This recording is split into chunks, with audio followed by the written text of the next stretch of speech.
This past August, Colin Kaepernick took a knee during the American national anthem to protest against racial injustices in America.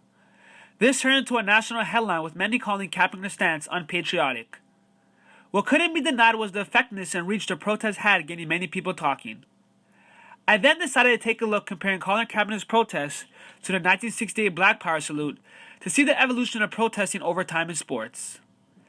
1968 200-meter bronze medalist John Carlos, who was part of the Black Power salute, weighed in on his thoughts. It's very relative as to what we did 48 years ago to shed light on it for these kids to understand that you have a right to disagree and you have a right to protest against what you think is effective or abusive towards you or any sector of society.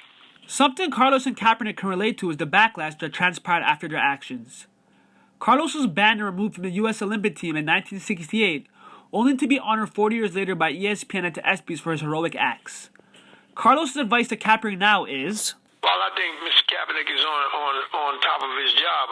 First of all, he's very educated, he's very articulate, and he has, the people or the right people whispering in his ear.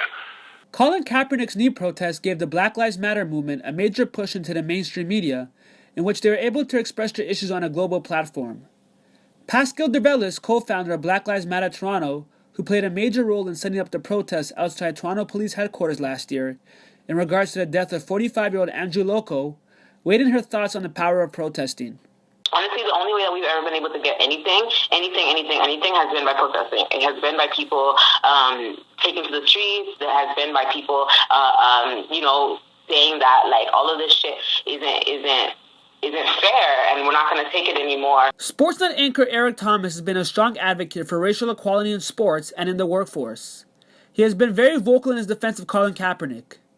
He has used his platform to raise awareness about the issues people of color face in sports and has been a great mentor to many journalists of color trying to break into the industry.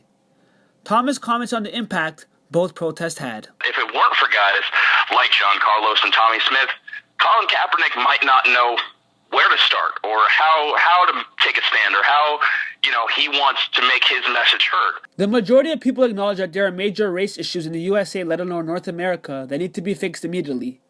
But the question becomes, will people put their money where their mouth is and try to make a change? John Carlos and Colin Kaepernick did. Now it's up to the people to follow suit.